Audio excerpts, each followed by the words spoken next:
All right. Good evening, everyone. We're so happy to have you tonight at our event, Anthem for Kashmir Solidarity for Free Expression in Kashmir. My name is Amita Vempati. I am the program lead for this Uncovered Recovered series here at Brooklyn Raga Massive. Just to give you a little sense of my positionality, I am a non Kashmiri Indian American, raised Hindu, cis, queer, femme person. And I am so excited to be having this conversation today as part of our series Between the Bats and the Bulbuls Musical Expressions from the Valley of Kashmir. Before we get started with the event itself, I did just want to note that we are having this event on the eve of Ambedkar Jayanti, or the birthday of Dr. Bhimrao Ambedkar, who was a Dalit jurist, economist, social reformer, and the political leader who was charged with heading the committee drafting the Constitution of India. He's been a seminal figure and a very central figure in the movement for caste abolition, and it feels particularly helpful and important to mention him today. And actually, a friend of mine reminded me of an important quote that I hope we can hold with us as we move forward in this conversation, um, which is, so long as you do not achieve social liberty, whatever freedom is provided by the law is of no avail to you. So, of course, within this discussion, we will be talking about the unequal application of the rule of law as it pertains to freedom of expression in Kashmir. But also, since we are an artistic organization, I would like to invite that maybe we extend this quote a little bit. That perhaps, as long as we do not achieve social liberty, the freedoms provided to us by art and beauty are also of limited avail to us. This invitation is couched in the intention behind the Uncovered Recovered series. While we at BRM and I, of course, have loved sharing the artistic expressions of communities that are usually sidelined by mainstream South Asian cultural institutions, we recognize that the discussion cannot and must not stop at aesthetic exploration. In pursuit of the universal rights to free expression and creativity, we are obliged to uncover both the arts and the needs of the artists who have been marginalized in larger cultural discussions. From there, we seek to recover not only the intercommunal relations that have been eroded by systemic power imbalances, such as patriarchy, capitalism, and casteism, but also the divisions that we have put up with within ourselves to cope with these imbalances. With those divisions removed, I hope we can move forward together in this conversation towards equitable and free artistic exchange. With all of that said, I'm so excited to introduce our two discussants today. We're so honored as part of Anthem for Kashmir to have Imran Mir, a Kashmiri American lawyer, an entrepreneur, and author. Um, we're very excited to have his expertise in his capacity as an advocate for the people of Kashmir. And thank you so much, Imran, for joining us.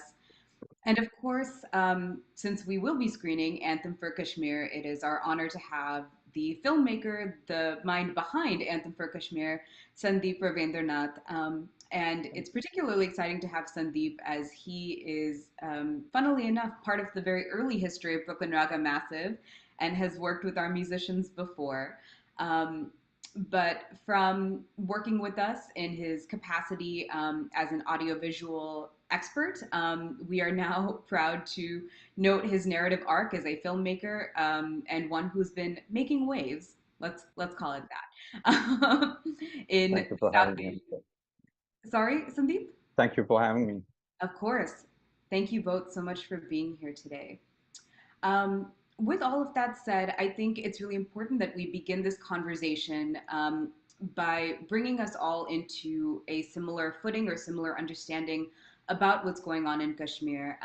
And we do have a video resource for that, but I would like to invite Imran to perhaps give us a little bit of context around what we're about to see together. Thank you, Amita. Thanks, Sandeep. So, Amita mentioned I'm a Kashmiri and I'm a lawyer.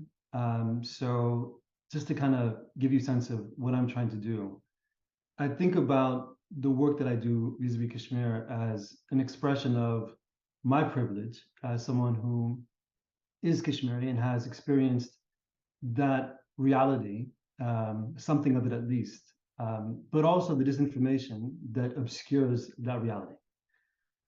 But I also have the privilege of actually not being in Kashmir most of the time and having the capacity to try to actually address that reality, which is a reality of violation and impunity by and large. So in my work, I try to speak to that reality and work towards some improvement in it over time. The basic problem in Kashmir, and there's a lot of contestation over these things, but to be very sort of direct so we understand what we're talking about, is a popular people's demand for their human and democratic rights, their fundamental freedoms. And it's an old demand. It's part of an anti-colonial struggle that antedates partition by several decades, and that is still ongoing. The issue is that the state that has effective control over the Valley of Kashmir, which is India, perceives the rights and freedoms that these people seek as to not be in India's interest, and so there's repression. And that repression, longstanding, has evolved, and it's evolved in part because the ideological impetus behind that repression has evolved. So it's been really, really bad in Kashmir for a long time, and now it's worse. The right to free expression, sort of the frame for our conversation, our entry point, is really something to meditate on and understand. I mean, you can talk about it in legal terms and many others, but if you think about it, if one can't speak freely, if one can't be heard, one has no capacity to defend oneself. One has no capacity to defend one's rights. One is rendered invisible. And so, in a substantive and material sense, one does not count and may cease to exist. Free expression has not existed in Kashmir for a very long time. Again, this goes back many decades prior to partition. But where it was constrained before, it does not exist at all now. The censorship in Kashmir is pervasive, and Sandeep will, I think, talk about this in some of the things that he was saying. But also, it's important to understand that given the repression and reprisals and the impunity for those reprisals, self-censorship is also very widespread, both in Kashmir and in the diaspora of Kashmiris. And so the thing that I want to just make sure people understand is that if one can't speak and be heard, one doesn't really have rights, and one doesn't have the right to even have rights. That's the situation of Kashmir. It's a situation of unfreedom today. So Amita referenced a video. As soon as I stop talking here, there'll be a short video played. It comes from the 2023 Martin Nels Award ceremony. The Martin Nels Award is considered to be the Nobel Prize for Human Rights. And this year, Khurram Parvez, who's a celebrated contemporary human rights activist, was an awardee by the Martin Nels Foundation. That video will have first Alice Mogwe, who's the president of FIDH. FIDH is a very prominent international human rights organization, describing Khurram and the persecution he's facing today and the human rights situation in Kashmir. And then Alice's speech will be immediately followed by a short film from the foundation, from the Martin Nels Foundation, that tells a little bit about Khurram's story, which is also a story about the work of trying to hear Kashmiris, to let them speak, and to preserve their own history. So that is my brief remarks, and I'm happy to speak to that more after. Thank you, Imran. And before we get into the video, I do just want to mention some quick content warnings that are pretty inextricable from discussions of Kashmir, and these are somewhat applicable to Sandeep's film as well. But mentions of forced disappearances, of course, militarized presence and militarized violence against humans. And then also just specifically within this video, there are a few images that depict the after effects of violence against Kashmiri people. So if that is something that you would like to look away from, we do strongly encourage that you at least keep the audio on to hear Khurram's words and the words of the people that are speaking about him in this video. So thank you for that, and just a note that we can begin the video when we're ready.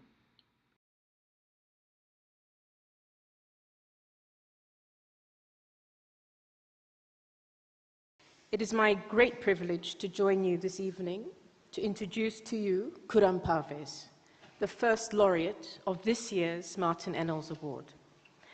Khurram has played a frontline role for 20 years in the human rights movement in Kashmir, working and coordinating the Jammu Kashmir Coalition of Civil Society and the Association of Parents of Disappeared Persons.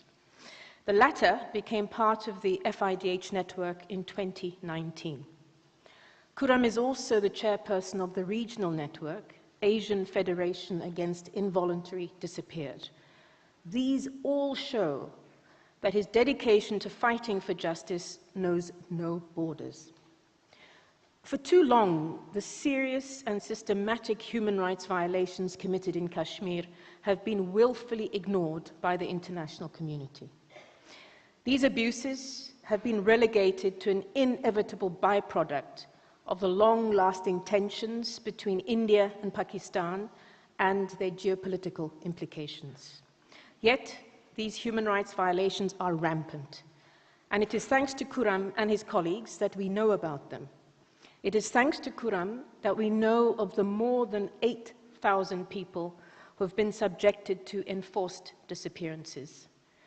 It is thanks to him that we know of the thousands of people who have been arrested and detained under repressive laws, subjected to torture and to other forms of inhumane and ill treatment.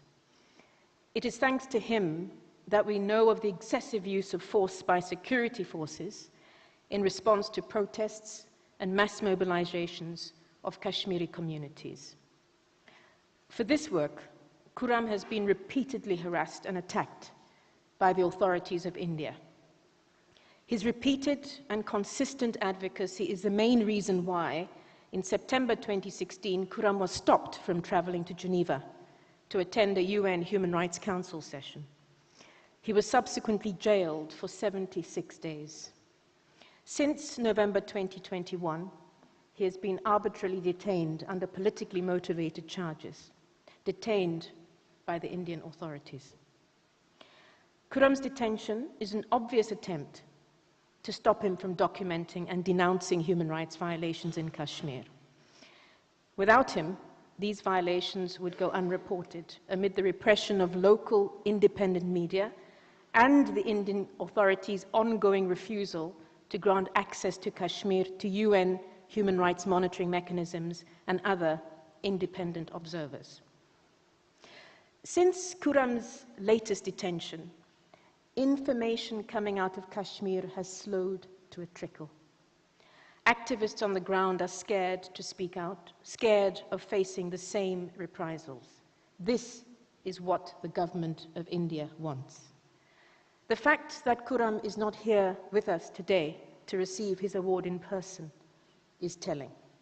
It puts in the spotlight the decades-long campaign of the government of India to silence the Kashmiri civil society and to hide from international scrutiny the grave human rights violations which have been occurring in the region under a deep cover of impunity. However, the fact that we are here today to celebrate both Khurram's work and his dedication as a human rights defender proves that these attempts to silence him will not succeed.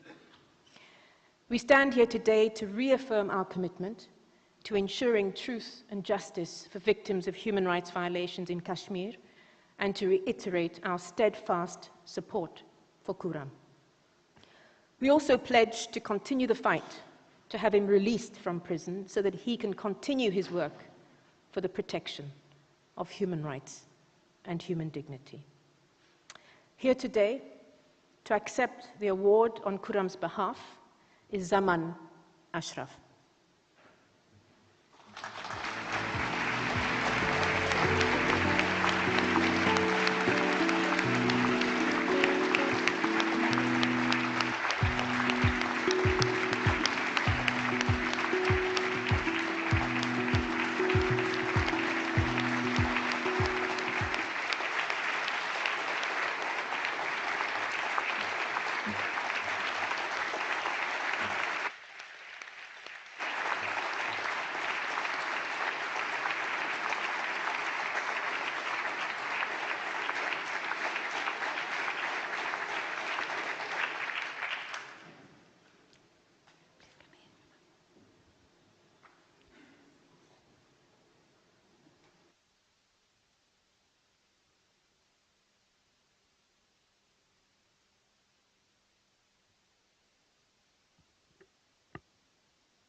Our hopes have been cauterized, our imaginations infected.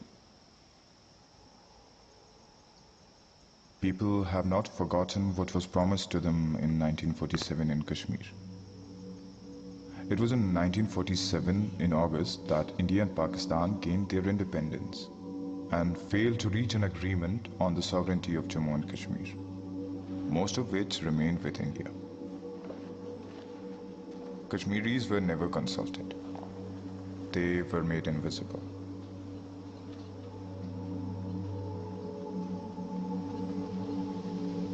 In 1990, when I was just 13 years old, my maternal grandfather was part of a protest demonstration against the molestation of women.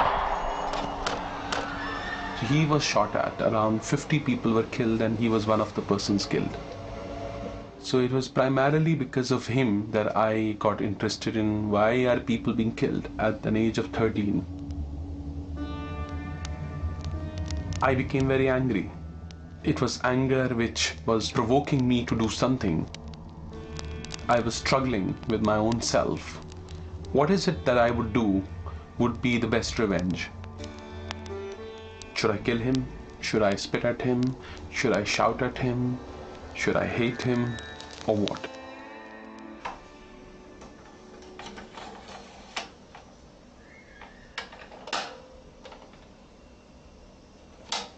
That's tape recorded side. Bakas तुहंस आवाज record करिए तम sad ठीक है अच्छा तो एक बार tape recorded side. I realized that I can do something which is more meaningful, where I would be involved in saving lives and not inciting violence and not becoming part of some revenge. Til veniu toi tat ratas kya sabdiyo. تمس اوس واریاہ ژیر گوٚمُت یِہے آسان بجیمژٕ صُبحٕچ 1 لگ big And that's how I slowly was encouraged to be a non-violent activist. There is, from last 70 years, a conflict going on between India and Pakistan on a territory called Kashmir. India claims that it's an integral part, Pakistan claims that it's their part, and they're fighting over it. And people of Kashmir are also fighting for their liberation. And our neighbors are India, Pakistan, and China. All of them are armed with nuclear weapons. So that's the place where I'm working as a human rights defender.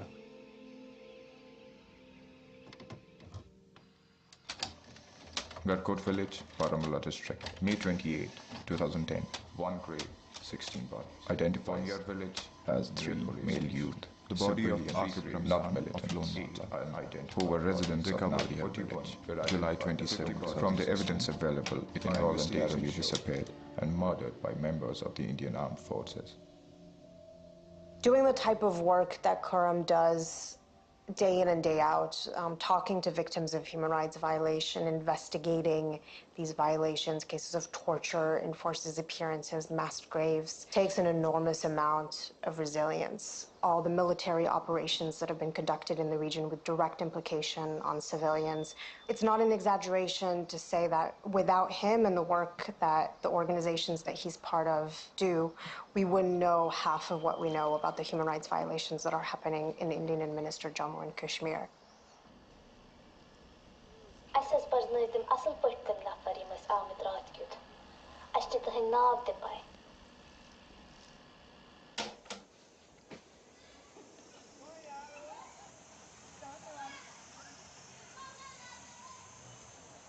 Combating terrorism is the official line. The Indian authorities have been able to operate with complete impunity under the guise of fighting terrorism. It's hard to get solid data on the number of Indian troops in the region, but it's frequently referred to as the world's most militarized region. The visible aspect of militarization is the 700,000 troops, but there are so many invisible things about what militarization has meant in our lives.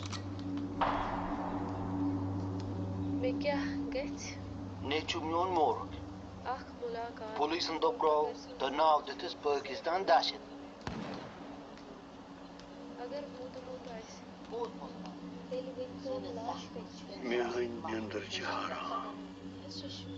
लाश तक कब्र शम यवान खावन मस main कोशिश ये याद था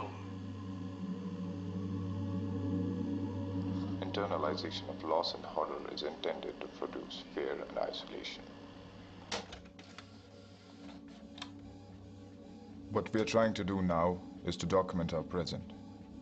We are historians of the present. We are writing the history of our future generations so they know what we have gone through and why it is not possible for us to compromise and to surrender. Why is it important to remember? Because if the injustices here are forgotten, they will be repeated.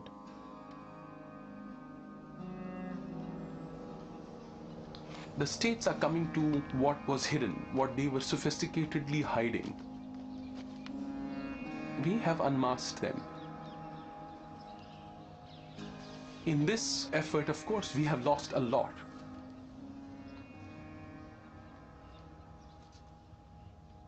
Unfortunately, it's a truth around the world.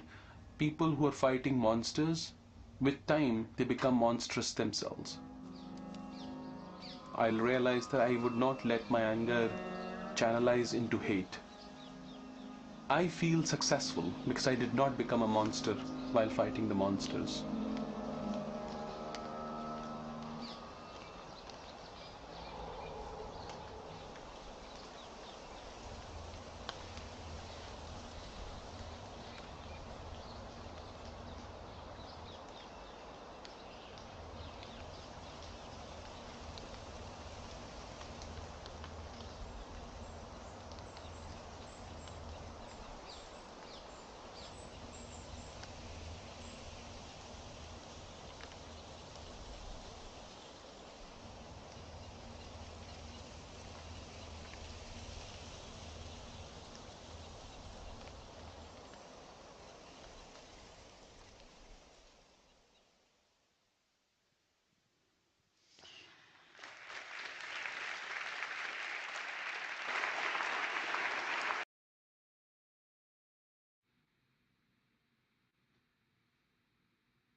So that was our introduction to the story of Khurram Parvez, human rights defender who is still in detention, I believe, in New Delhi.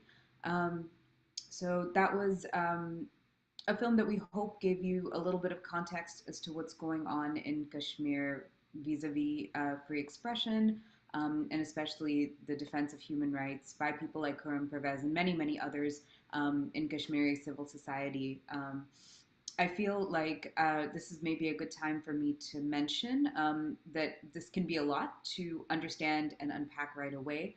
And if you have any questions throughout this event, please feel free to avail of the YouTube comments section, where we will be monitoring your comments and try to answer your questions as best as we can. But of course, part of the learning that takes place around these events is really like a journey and really needs to be continued past these videos. But hopefully this brings us to a space where we can begin to have this conversation together in this moment. I would like to invite Imran, if you feel like you should share anything else about the ongoing state of free expression in Kashmir. Yeah, just really briefly. I mean, for what just to maybe sort of sum up, and I think we'll just move to Sandeep and Anthem. But I mean, I think the thing to really the crazy thing about Kashmir, you have the situation of long-standing violations, were very grave. Today, as you kind of heard, there's no human rights work happening, but there's also no journalism. There's no academic freedom. There's no dissent allowed of any kind. I mean, the repression is complete at this point. All the political activists are, all in jail, and everyone is treated as a terrorist. And so you have this remarkable situation of silencing, and that's coupled with isolation. So it's not appreciated, but Kashmir is also cut off from the world. The UN can't go to Kashmir. International NGOs can't go to Kashmir. International journalists can't go to Kashmir. So there's this really kind of like complicated and damning project of silencing that's happening. And it doesn't just affect contemporary Kashmir. Part of what you heard in that video also is that the history is also being erased. And we never really have had opportunity to comprehend or really appreciate fulsomely our own history. But that is being manipulated right now and erased, as is the culture. So, what I would say to sort of invite all of you who are listening into this conversation, and I think kind of Sandeep's video is sort of, expression of sort of solidarity. I think this situation is one that really demands principled engagement from anyone who's committed to democracy, human rights, freedom, justice, the basic things that I would hope that most people are committed to. And that says nothing about the geopolitics or these bigger kind of issues that hover around this place, the situation. And when you layer those things on, this place is screaming for principled engagement. It's a very, very important situation for people to pay attention to and get involved with. And I don't want it to all be dark. I mean, I think at the same time that there are these realities, the experience of Kashmiris, and I would say in particular the resilience of common people in Kashmir, is a profound thing. And it has produced incredible culture and music and poetry, ideas that are grounded in that experience, that have a lot to say, a lot to offer to anybody, people generally, about hope and love. And the way I think about it, the way I was raised to think about it, is doing the beautiful in the face of the ugly. And I think that's just, an invaluable thing. It's something that I would hope that more people understand and hear. And so I think, for me, the participation in this conversation is really to encourage people to reconsider what they may assume they know or think they know about Kashmir and Kashmiris, be willing to listen a little bit, and then engage with this reality in a principled way. I think that's all I would like to say now, and we can talk more about it if people have questions. Thank you so much, Imran. That was beautiful. Doing the beautiful in the face of the ugly. And I mean, towards the end of demanding and inviting principled engagement that transcends these geopolitical and really also like cultural, I would say, differences in lived experiences. This might be a good time for us to invite Sandeep to, share his experiences making Anthem of Kashmir. And I think, Sandeep, if you could maybe share your inspirations, because as I understand, you are also non-Kashmiri, like myself, and would love to hear what motivated you to make this film. Right. So, you guys know about 370 repeal and the statehood revocation, right? So that happened in 2019, August. So that was like a promise given to the Kashmiri people, which was broken in 2019. So when the repeal happened, and you probably saw this in the news, there was like a lockdown in the valley. All communication was shut off, internet and phones and everything. Thousands were arrested, activists and leaders and students and all that. And then, so a few of us got together and we were like, we should say something about this. So there had been this like scream stuck in my head. So like I put that down on like on my acoustic, just on a melody, and that was the chorus, was the scream, which you will hear when we play the video. And then I sat down with a poet friend of mine, Abi Abbas, and then we looked at all these photos that were, had been coming out of Kashmir, barbed wire and military personnel with like machine guns, standing in front of it, pellet gun victims. There was a picture of a funeral of a child that I remember. So we looked at these images, and when we started writing the lyrics for the song, and it was like how do we turn these pictures into the lines for the song? So that's how, like, the opening lines in the song is "Venpaniyil urayada udirangal vidigalil urayudinge," blood that refuses to freeze in the bitter cold is made here to freeze in the eye or clot in the eye, which is a direct reference to pellet gun victims and blinding by pellet guns, So that's where it began, the lyrics and the scream. So yeah, that's where the process began.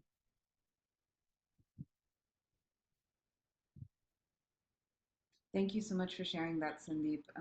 We're so excited that you have agreed very generously to let us share this film as part of this event. But with that, we're so honored to, I think, be the first U.S.-based organization to screen this as part of an event. Hopefully, not the last. I'm sure not the last. And with that, I hope that all of you enjoy Anthem for Kashmir, both the film and the song composed by Sandeep.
C'est chouette, mais j'ai.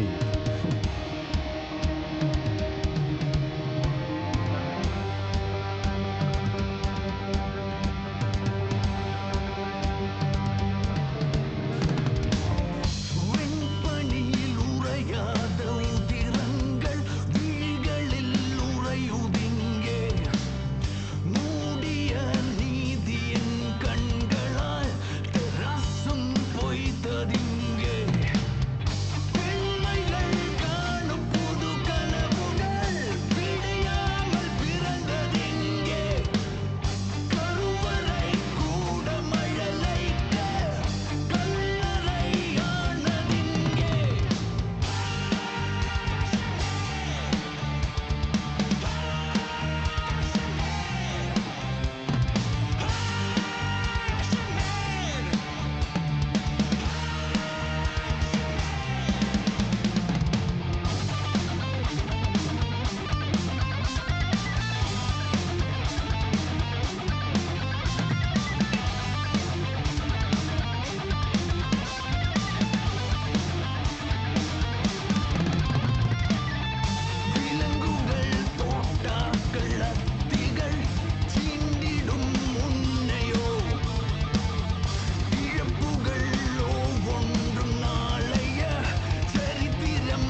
Amazing.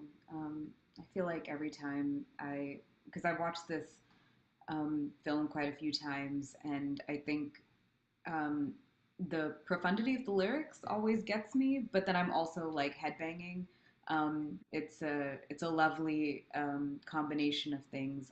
But of course, Sandeep, thank you so much again for letting us screen this, and also for creating this. I think um, we would really love to hear about your experiences because this is such an interesting. Um, I don't want to say juxtaposition, like juxtaposition is a bad thing, but the fact that this is filmed in Kashmir, as I understand, and also it's a Tamil song. So I was wondering if you could speak to how you created this movie, your experiences, and also this very interesting combination. Right. Uh, so when we had the script, so we worked on the song first, like I mentioned earlier, um, and then so initially we thought of making it from like archive footages, um, you know, um, stone pelting and things like that. But then we figured it would be more effective to have like a live action film, which could connect emotionally with the audience. So and the challenge was to have all these issues in one narrative, like so enforced disappearances, half widows, encounter killing, pellet gun victims, but how do you connect all this and make like one narrative arc from that? So once we figured that out, and we had like the Banksy reference. I don't know if you noticed that, like in the middle with the pellet gun, because we changed the art that he had done, and we made that a Kashmiri girl who is like a pellet gun victim. And I send the script across to like my contacts in Kashmir, which are like journalists in Kashmir and university professors, and it was so amazing the kind of feedback I got, and every single one of them without exception said, we will help you make this film. That was just amazing. And I realized later on, once I landed in Kashmir, like the whole crew, they had like so many of these personal stories. I had like one of the actors who was in the film, his dad had been killed by the army when he was traveling in the bus, like and like everybody in the bus was shot at.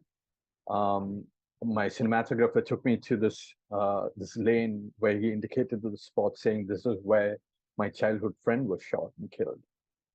So we had like a crew with so many of these personal stories, and they wanted those stories to be heard. So there was like um, such complete support for the film. That was like the only reason I was able to make that film as an outside, like coming from outside Kashmir. The only reason I was able to make that film is because we had so much support, local support, in Kashmir. There is absolutely no way I would have been able to make this film otherwise, because it's occupied territory, right? That's AFSPA territory, and there's like army folks like everywhere, like every 100 meters. It's like stuff you have only seen in photos. Every 100 meters you have like army personnel with machine guns, and like armored vehicles with gun ports, and like guns sticking out of it, and like they're like convoys that you're stuck behind for hours. So you have all this barbed wire and all that, and to make a film in the middle of all that, it's impossible unless you have like local support. So the locals knew exactly where we could go. So this was all we did for like 20-25 days, is like from morning to night. They were like entire time they were with me. It almost felt like I was working on like a studio project, because independent films, you do everything yourself, and this was like the first time we had like someone, there was like this production guy who would show up in the morning, at where I was staying. He'd take me for breakfast, and then we'd be joined by the rest of the crew, and we'd go look at the locations. We did this like till dusk every day for like 20-25 days, and we mark down the spots we were going to shoot at, and it was all like, you know, pretty clinically done because we had to. You know, it was Kashmir. Even otherwise, you know, you can plan all of this stuff, and a million things can go wrong in film shoots. It can rain, and all your plans are out the window. You know, so you know things like that. So you have to be, and especially when you're shooting in Kashmir, you have to be that prepared. So that was my experience. It was like really positive, you know. And of course, we had things like, you know, we had like grenade blast on location, like 30 minutes. We missed it by like 30 minutes. It was like on the bus, like the shots on the bus that we have in the film. We were in that bus, and then we left and came back to that location. It was all cordoned off because there had been like a grenade blast there like just 30 minutes before, and then um, you know, there were like civilians and all like hospitalized. So things like that happened, but we were able to like, you know, yeah, it was all because of the local support. Yeah, thank you for sharing that, Sandeep. I remember reading in the article that you had published about your experiences that this was, um, yeah, definitely your crew was also putting themselves at risk to do this, and so it's very moving and meaningful to hear that there was this very warm reception to this idea and this incredible support. So thank you for acknowledging that.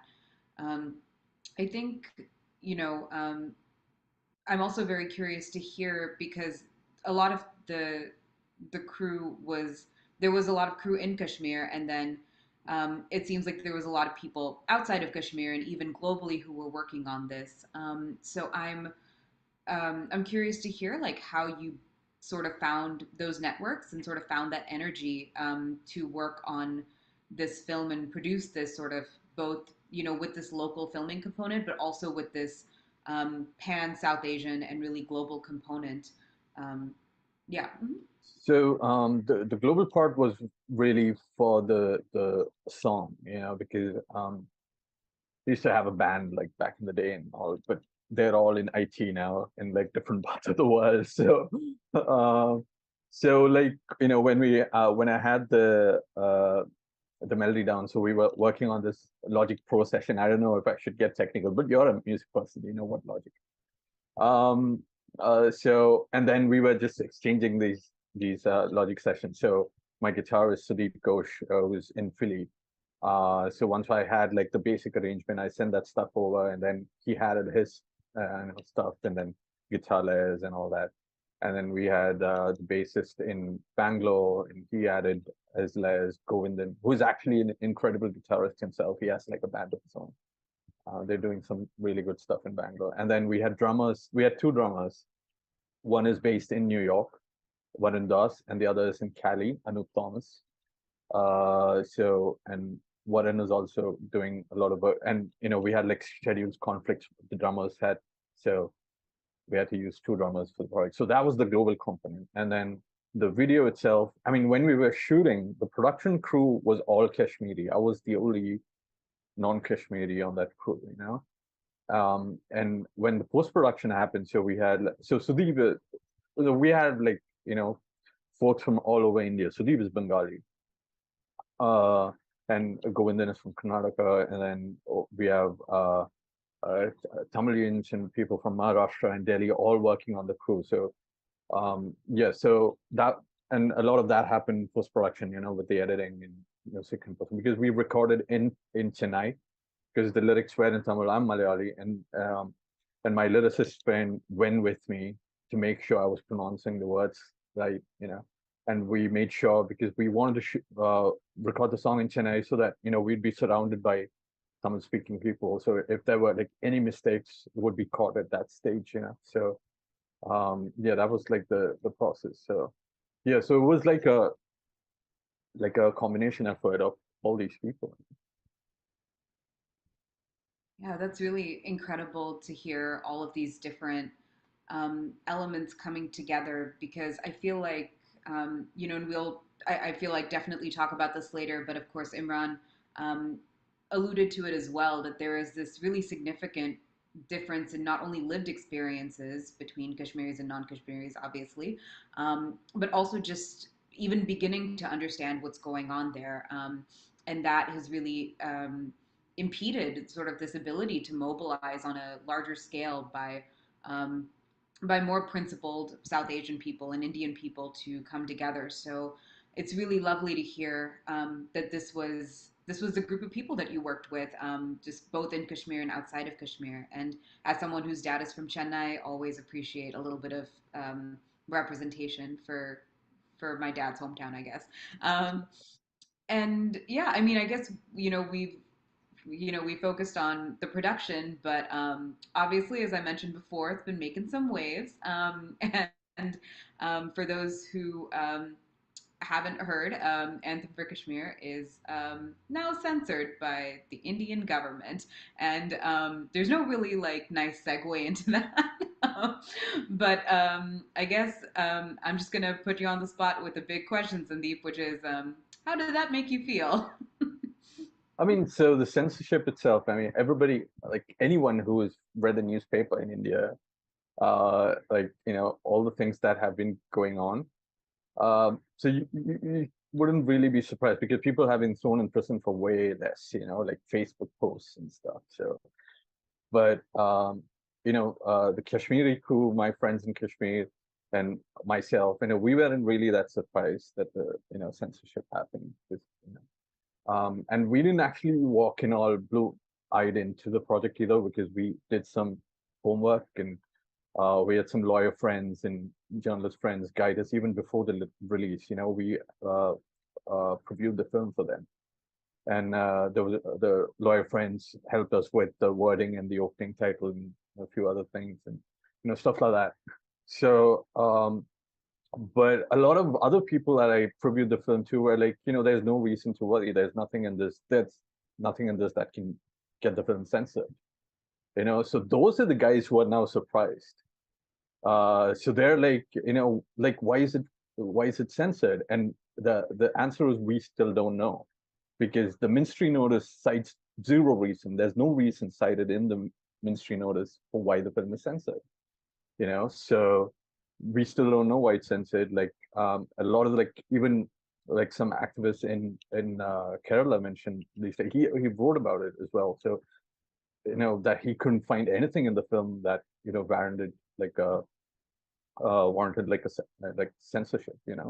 So yeah, so that's where we are now.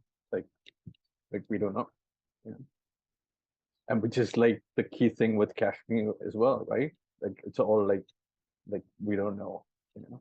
So yeah, I've been sucked into that for myself.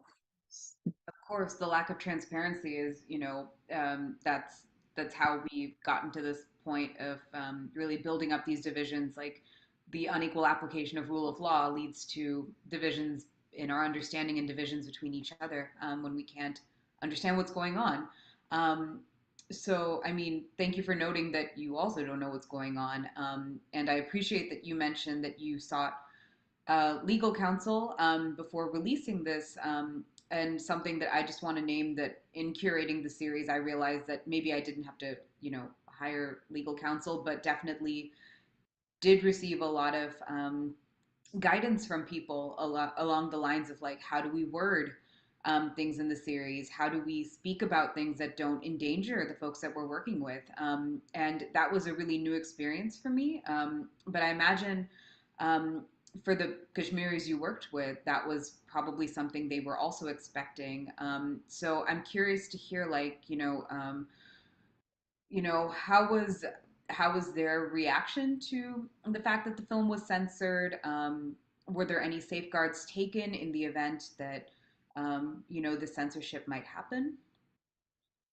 Right. So the two kinds of Kashmiris that I met through the production. So one was like the really bold, like this is like it's nothing like me sitting at the other end of the subcontinent, right? And speaking about Kashmiri, and these are like folks who are like in that situation. They've lived that like all their lives. Most of them were like in their 30s and 20s, so they were born in the conflict. So for them to like say that, like be that bold and like, hey, we have to make this film, we have to um, uh, have the story, we want the story to be heard. And there's the other group, who are actually a little older, who had like some experience of like before conflict, who are like in the 40s maybe, so, and there were like some groups where like, it was like very cautious, and rightfully so, and because this, like I mentioned, there's the psychology of fear is really palpable, and all the visuals cater to that, like the barbed wire and checkposts, and you live this like all your life, see, like to just go, like to have breakfast in the morning, you'd have to go through checkposts and barbed wire, and like your vehicle can be stopped, and there's like a string of vehicles like crossing all the traffic, and they're all stopped, and the army wants you to get out, and like all the, this happens, like this is like everyday routine, so, to live this 30 years, to live through this 30 years, and then, so that is understandable.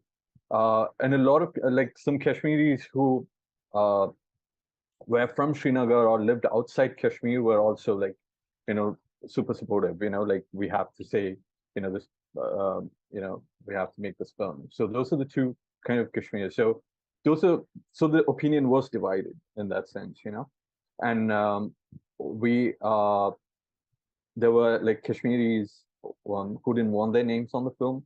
So we have like, I think half the credits are missing in like the credits we have.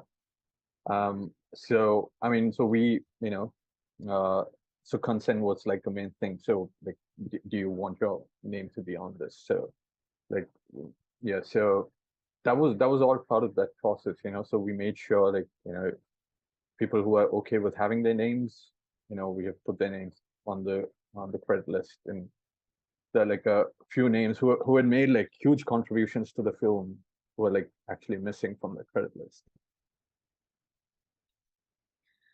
Yeah, that's really interesting to hear all of the different dimensions of agency that people felt like they could participate in this project on, and just I guess speaking from an artistic standpoint, as someone who enjoys music, it's a wonderful short film, and it's really, I mean, it's poignant, it's moving, the music is awesome, and if I had worked on that film and if I felt like I couldn't be credited in it, like that's a real, um, this the limits on freedom of expression can really take a toll on your ability to also develop professionally, feel like you can put your name on things that you're proud of, that you want to say. So, I mean, as much as I appreciate that, you took the correct steps in allowing people to affiliate themselves with this project or not, I think the bigger sort of point that stems from this is, you know,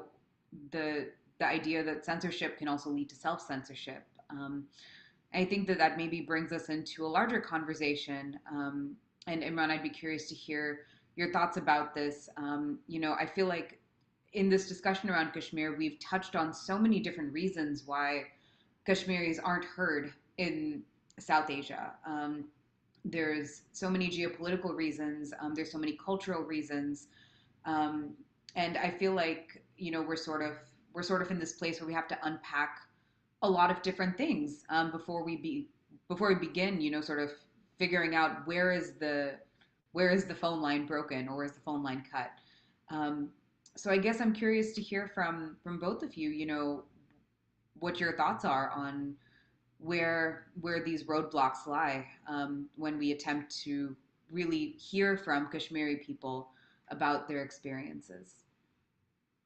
Yeah, so I'll go first. And I mean, I think in my own experience, I mean, there's all kinds of reasons. But I think one way to think about this problem is to first kind of acknowledge the structural realities. I mean, this is a people that is unrepresented. That's kind of the basic problem that has existed for a long time. One of the basic demands of the people has been for political representation. And we live in a world where if you have a state and a government and powerful things adjacent to that, you're heard very well. You know, states generally are, you know, the ones that make that develop the narratives and make the news, etc. If you are unrepresented, it's a tough road. And you know, in the case of Kashmiris, it's a very small group of people. You know, Kurum references in that video, small group of people, under-resourced in a very overwhelming kind of context. So, you know, the structural realities are what they are. I think the other thing is, like anything, one has to first start and think about, like, what does one assume coming into a conversation, or what does one need to believe to be comfortable with oneself coming into a conversation.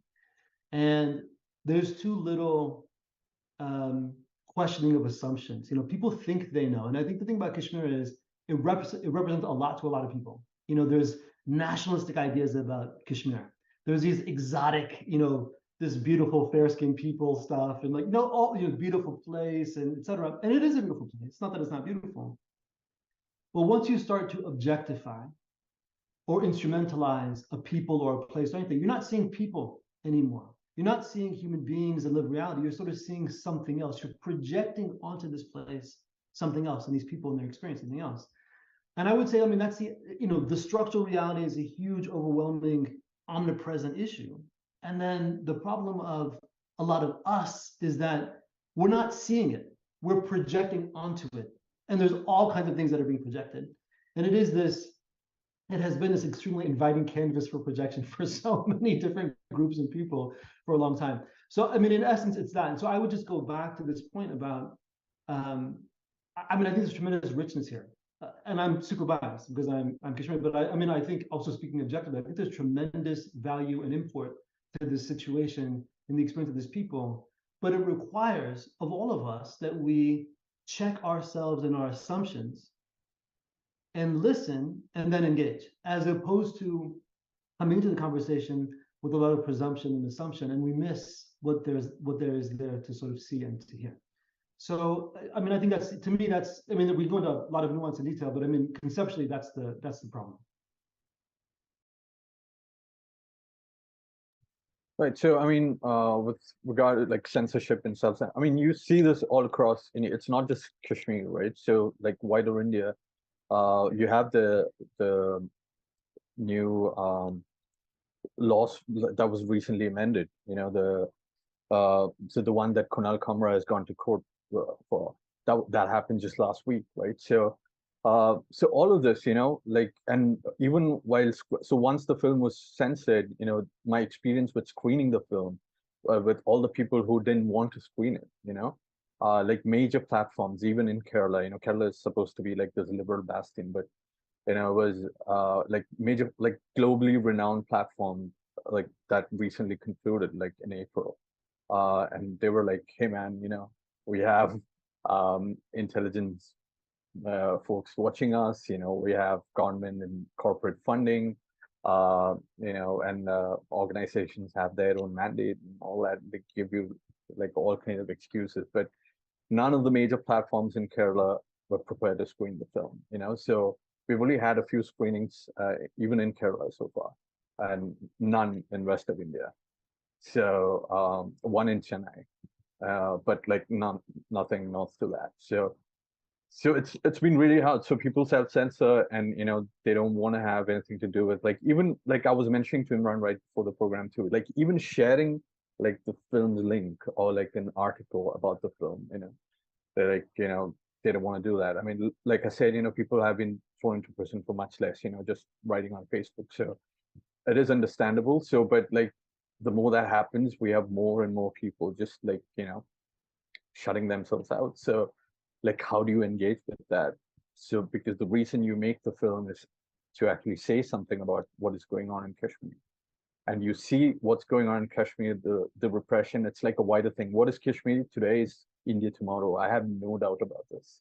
You know, like we have seen that happen like repeatedly. In like in Punjab, there was like a whole, you know, shutdown recently, right? So like in these laws that are getting amended, you know, like, so first it was like, you know, if you put the film up on YouTube and then YouTube gets a notice from the ministry and they take it down. If they refuse to take it down, they get into trouble, right?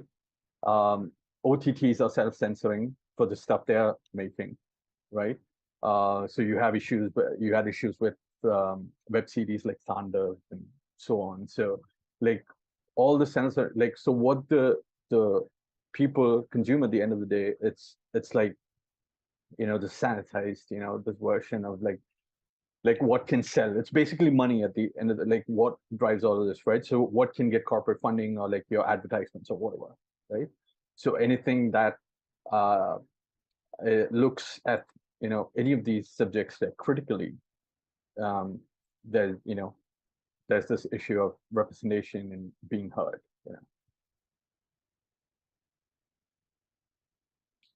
Yeah, it's so telling that like your film taken as sort of this challenge to the bigger assumptions that people have around Kashmir, and specifically for me at least, that it's a film that's challenging it, given that Bollywood narratives around Kashmir have really sort of been instrumental in constructing these ideas of, as Imran said, this exoticized, very specifically feminized beauty of Kashmir, and then sort of in more recent times, this very militarized, sort of the sympathetic male Kashmiri terrorist as like a character archetype that's emerged specifically like after the 90s has been that is a Bollywood trope. That is something that we've seen um, being written out on stage, and so you have all of these all of these really mainstreamed and culturally celebrated, beautifully produced narratives that are hella flawed for so many reasons.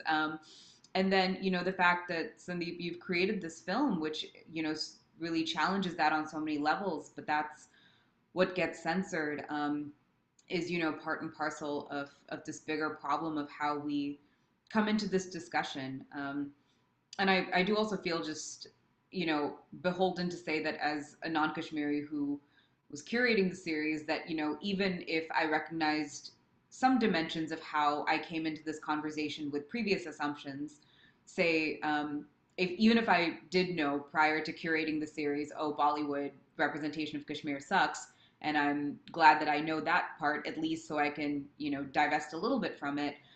There are still so many elements of this conversation that I needed to talk to Kashmiri people about before I move forward. And I know that those conversations cannot and should not end. Um, so I mean, it really is just an ongoing journey that I'm really grateful to so many people with those lived experiences and that expertise for coming, for being able to speak about. And yeah, I guess maybe this is maybe a good time to sort of segue into talking about how we, as specifically like when Kashmiris are being silenced to this degree, like how do non-Kashmiris continue this conversation? How do we make sure that we do that responsibly? And how do we sort of also go about this journey of individually understanding where our limitations are and understanding what's happening there? Is that okay? So about Bollywood specifically, it's like, I mean, Bollywood is a representation of everything that is wrong with India. So like Saman Subramaniam had like a really good article in New Yorker a few months ago about how the right came from Bollywood. But even before 2014, it was like that. It was always, like even you mentioned films from the 90s. Mani Ratnam's Roja is like one of like the celebrated films that is set in Kashmir. And Mani Ratnam is supposed to be like the left sweetheart, and like look at the stereotypes in just that film. And Huffington Post had a good article about like they dissected every single Mani Ratnam film and showed how it used nationalism and Hindu nationalism, to exploit the box office, and like money basically, make lots of it. So it's all throughout. And look at the film Mani Ratnam recently made, totally makes sense, right?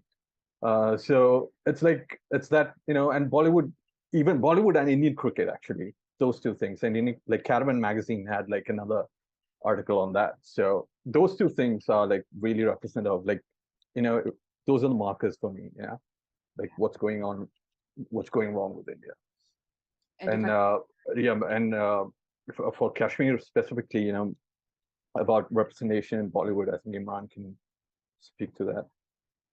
Yeah, and if I can actually just add a quick little note about, I mean, because we are a musical organization, that is what Brooklyn Raga Massive does, and considering Bollywood's sort of chokehold on the Indian musical industry, like thinking about how we even conceive, like in the aesthetic production of Kashmir is like this, you know, Santuri, beautiful music on a lake. It's really telling that like these are sort of the very narrow ways that even sonically we're trained to sort of think about Kashmir in these very limited ways. So I mean, just even as musicians, I would encourage us to sort of think about what that Bollywood representation does on an artistic level to how we understand what's going on in Kashmir. So sorry, I didn't mean to interrupt. Yeah. No, I mean, I think this really does go back. I mean, it's, Sandeep, you pointed to something I think is really important. I mean, it's, we are socialized to have our biases, but then there's industry that is then promoting those biases for their own ends, in this case, Bollywood. And it's very powerful. I mean, all those images and narratives, I mean, even when we are not always consciously aware of what's being portrayed and how it impacts us. I mean, it does have a very profound impact on how we perceive the world and makes us susceptible to the narratives and the political and otherwise that are, supportive of and embedded in, those same tropes. And so there is this, I think it's very interesting that like my experience, and I'd be curious, Sandeep, also about some of the other conversation you're engaged with around Anthem and some of the reactions you're getting in India from people. But, I do have this sense, and it's true around Kashmir, but I think more generally that there is much more of a calcified orthodoxy in the Indian public sphere and very little room. I think there are people in their own private spaces that are having more real conversations, but when we talk about free expression, free thought, it's predicated on being able to, think freely, and you're not really seeing so much of that anymore. I mean, it's very much, to me at least, at the margins. And Kashmir, Sandeep, you made this point, and I agree with it. It's been our experience kind of observing, what's happened over the decades, including, my few decades in kind of being involved in the work. And I mentioned too, Amita, I mean, Kashmir is a lab, like a laboratory for techniques of repression by the Indian government. It's a place where people's lives don't matter. They haven't mattered. The people are very demonized. No one is really all that keen on defending the people, et cetera, et cetera, et cetera. Juliet in that video, Rousselot, mentions, the narrative of terrorism. It makes these people toxic. And so you're able to do whatever you want. And, the state has done whatever it wanted. And then you see the same techniques show up. You mentioned, I think in your comments, internet shutdown in Punjab. And, Kashmir is the most shut down place in the entire world, long standing, year after year, like more than Russian occupied Ukraine, more than Iran, more than China, more than whatever you want to imagine. Kashmir is like 30-some% of global internet shutdowns year after year after year. I mean, it's like, this place where this technique of repression and really mass punishment, collective punishment, which has profound ramifications throughout the society. Right to education, right to work, right to get healthcare. Everything is impacted by this. It is refined in Kashmir, and nobody says very much about it. But you see that technique then exported and applied elsewhere. So there's a lot of sort of profound things to kind of reflect on, and I think it has. The thing about authoritarianism and repression, it's not a contained thing. Not that it's okay, even if it is contained, but it's not a contained thing. And so, when you think about the power of these narratives and these tropes, they're extremely powerful in facilitating these things that, I mean, again, I would think most people who are grounded in principle, if they really looked and saw what it was, on the face of it, they would be disturbed beyond the ability to sort of comprehend, but they're not seeing it. What they're seeing instead is a narrative and a trope, and they're comfortable, where they are. And so this is the power of silencing. as you talk about in the film. I mean, the idea that people want to erase themselves from the credits. I mean, it's a really powerful concept that kind of goes to the point that I was trying to make about both censorship and self-censorship and how profound that is. So one last thing I'll say is that it's important that people are able to express themselves. It's also important that we're able to hear them when they express themselves. And I think what we're talking about right now is our ability to hear, which also requires work, the deprogramming, the taking away of the assumptions, the removal of these sort of narratives and tropes, and sort of coming at the material, honestly and in a principled way. So I think that's part of the work for us. So you come back, I'll say one more thing. When you ask about solidarity, it's predicated on this. It's predicated on being able to do the work and listen, be willing to hear, be willing to really understand people on their own terms, and then work from that. It's not complicated. It's no different than anything else, but it requires real knowledge and understanding in the first instance.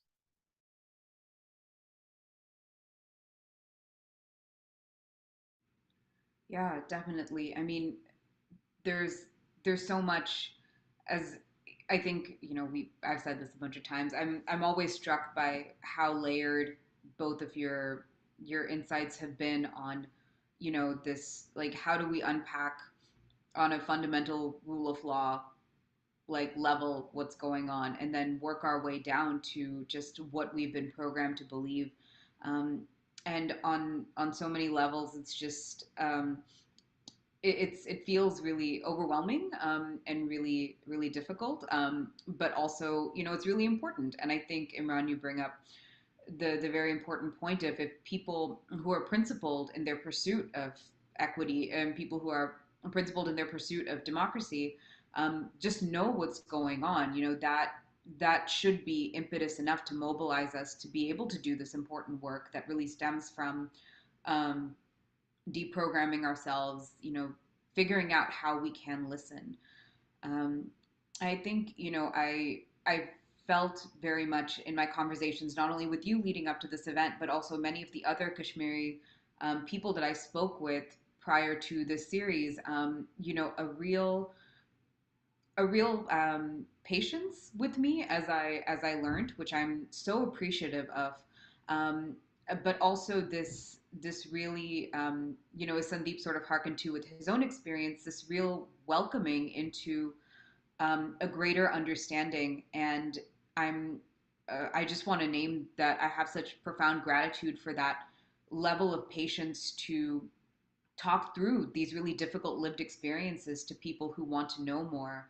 And I think that sort of, I don't want to say begs the larger question, but sort of begs this particular question, coming from, me as a non-Kashmiri person, and speaking with an audience that is predominantly non-Kashmiri, Indian American or South Asian American. Sort of what does that solidarity look like, and what does that sort of creative expression of solidarity look like? I'm so curious to hear, both your perspectives on what that might look like to you.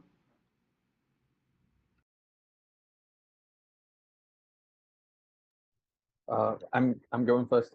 So I mean, for me, it's really you find out what's going on in Kashmir, and say that loud enough and repeatedly enough. That's what I take away from that. So uh, and I've watched like all these documentaries, and been Jashne Azadi, for instance, Sanjay Kak's, and so many other good films that's on YouTube. You can read books about. I mean, Imran suggested the book 370, The Constitution Lawyer. Can you what was that? Can you do you remember the title of that book? Yeah, it's you're talking about Noorani's book, Article 370, Right. which is Yeah. a little bit technical and legal, but it will give you a sense of kind of like you mentioned before, Sandeep, kind of Article 370, what was it, broken promise, etc. Yeah. If you want to know about that, it's a great book. It's a great book on that topic. Yeah. So all this information is available out there. Like put in that effort to actually find it. And get it from the right sources. Go to Imran, and he has suggestions for you. So so things like that, and then share that stuff with rest of your network.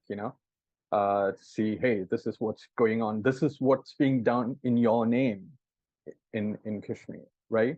So are you, at least in part, responsible for it, right?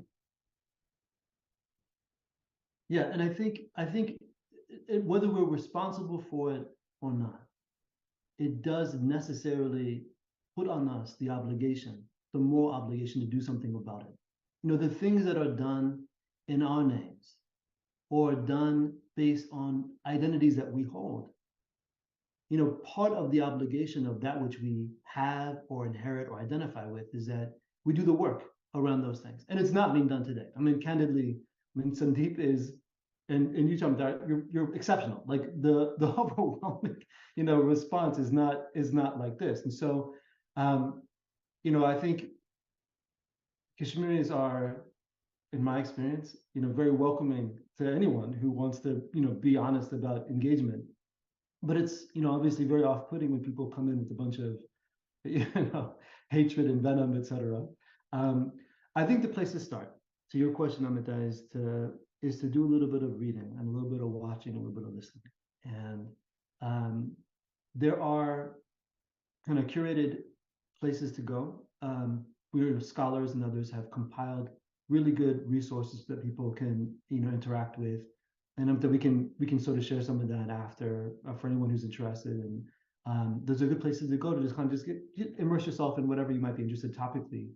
Um, and I think the next thing, once we're seeing things and understanding them, is to really engage with them. And I think it starts, you know, with the people that are closest to us. I mean, I think these tropes and these narratives and these biases, I mean, they are widespread, particularly in the South. And there's various versions of this. It's not just a singular thing.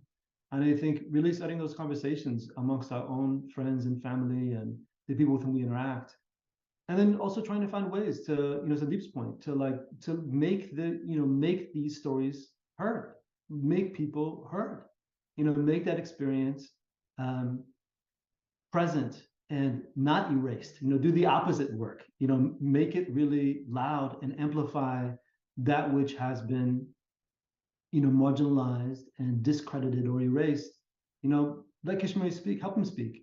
And there's lots of ways to do that, through both amplifying other people's work, and then also, like Sandeep has done, like doing his own work, you know, around this thing, which is, I mean, not that everyone's going to do Anthem for Kashmir, but there are many, many versions of that same thing.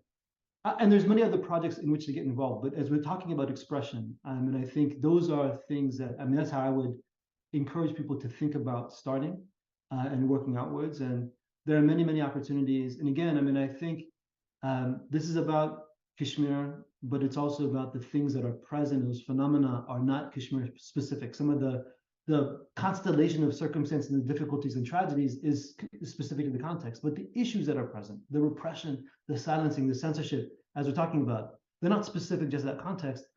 We have to do that work. We have to do it in the hardest places to do the work, you know, around the hardest issues. And in doing that work, we can really start solving the broader issues that we all face. So I really encourage people to get educated and get to work on this stuff. We all would benefit from it. We all need it. Yeah, thank you so much, both of you, for that. I mean, ultimately, you know, just the consistent centering of, as close as we can get to that experience and as much as we know of that experience, I think is how we build solidarity, you know, as you say, not just with Kashmir, but really everyone that we're trying to build solidarity with. And of course, the fact that Kashmir is this laboratory for how oppression manifests in different parts of India specifically, you know, is all the more reason that we as South Asian Americans and as Indian Americans, like, need to be engaging more substantively with a conversation. I mean, I hope it's okay if I add just, like, you know, my you know, I've sort of mentioned again this vulnerability that comes from having these discussions, right? And you know, it's been one that's taken a lot of time. I feel like giving yourself the time to really explore, and really feel like that you can understand before you speak is important, and that's something I had to learn, you know, in the curation of this series. I also feel that one thing that just goes to the heart of what we're trying to do, not just in this particular series as BRM about Kashmir, but really all of the series. For those of you who are joining us maybe for the first time, this is the 5th season of this particular series that we've done. And I think that one thing that someone told me when I said, "Oh, we're doing music of Kashmir," they were sort of like, "Wow, that's going to be so pretty. You should do music of this other state next." I was like, "Hold up, there's there's a lot there's a lot more than just sort of this prettiness, right?" And Imran, as you said before, it's not that Kashmir and Kashmiri music and Kashmiri art isn't beautiful, but when it's been so divorced and so taken away from these political messages and that instrumentalization of the beauty of Kashmir and Kashmiri art is part of the reasons why we're not hearing, the stories that inform the creation of this art. As Karam Pervez said, if we, people speak because they want to remember. Because if we forget, these things will keep happening. And especially as musicians who are involved in the classical musical repertoire of South Asia, a lot of the reason why we claim that we still sing is to really remember what our our cultural practices are, and to take it away, to take that story behind it away is something that we as artists, I think, have an additional responsibility, not just to simply play beautiful music, but to really talk about where it's coming from and talk about who's making it. So I hope that I feel often when we have these discussions, just from my own perspective, some people would want to hear a beautiful concert and have that be done with. But I really appreciate the richness of this discussion, and I really appreciate, as Imran said, speaking beauty in the face of ugliness, and Sandeep to create such a beautiful film with such an amazing song. I think that it really speaks to the ability of artists and people who are very good at their craft and very passionate about this topic to create something that is beautiful and create something that people can watch and feel moved by, not only for the beauty, but for the poignancy and the depth of the message that we're all trying to build solidarity around. So with that, I do want to name that we have some thanks in the comments for this important film. And my dad asks, can he share the link to this program with friends in India? Is that safe? I would like to note on my end, at least, that I would hold off on that just because the thumbnail for this event does have some problematic language that we are hoping to remove. So, Dad, I will send you that link later. But I think generally that is a very important question. Sandeep, Imran, I'd be curious to hear if y'all have any more insights specifically around showing this film as like an embedded part of this event, and sharing that link with people in India. I'm fine with it. I mean, it hasn't been seen enough, so I welcome it. Yeah, me and too. I mean, yeah. Oh, sorry, go ahead, Sandeep. No, so I mean, in closing comments as well, like you mentioned, this art for art's sake, kind of, this approach to these things, like I think it was Toni Morrison who said, all art is political, and it's really like, so it's like just to run away from that, like even if you decide to know, like the moment you decide to do some work, like whether that be film or writing or anything, if you decide to be political, that is also a political decision, right? So you choose to be indifferent to whatever is going on around you, and especially in India with everything like in this political climate that we are in, to choose to not do that, like I don't know what to say, I think, and all my work so far has been social political, so I hope to keep doing that, and probably get into trouble a few times along the way, but we'll get Yeah, it. sorry, Amita, go ahead. Oh, sorry. I was just saying I'll get in trouble with you, Sandeep. That's we're in this together now. So I'm also okay with this being shared. I mean, I think the point of speaking is for it to be heard. So I would like people to sort of see Sandeep's film. I'd like people to hear the content. And let me just sort of say, I mean, about this, the point that you are both speaking to and meditating on you know, if our art doesn't say something meaningful, and if we as when we are participating in art, when we are consuming and experiencing art, if we're not transformed, I think we're all wasting our time, right? Like the passive act of being entertained is something that is actually quite damning. It is paralysis. It is the opposite of living. I think what we should be seeking to do is to be more alive in everything that we are seeking to do. And you know, the poem that you quoted, I mean, in this series from Abdullah Azad, you know, he has some beautiful lines in that poem that go directly to this point. And he's meditating on these themes in this poem that are pervasive Kashmiri themes, either throughout our literature and our music and all of that. And they go to the resistance to oppression, the importance of love, and the desire for liberation, like in the biggest sense, the metaphysical sense, the spiritual sense. And like that message is something that's, you know, very prevalent in our arts and our culture. And it's something that I think, you know, when I think about, you know, what we're doing and what we should be trying to gain, whether it's Kashmiri arts or something else, it's that thing. We're trying to be a little bit more alive, a little bit more human, a little bit more free as we engage and see other people and understand. And so I think that's the project. And I want to say thank you for giving us the forum to be able to talk together and see some of these things. And hopefully, you know, it means something to some of the audience out there. But thank you for the opportunity. And I hope that, you know, I feel enriched by the conversation, and I hope the people that took the time to listen feel the same. Thank you so much, Imran. And I mean, I realize now I actually was meaning to make a social media post about the title of the series, because I do really love I really love the poem that I found a translation of. Again, I think even more speaking to the sort of interesting differentials of understanding communication just in India generally, like our ability to communicate with each other because we're such a diverse group of people.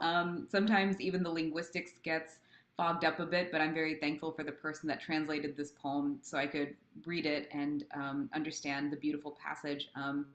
If it's okay with y'all, I might end the event on that.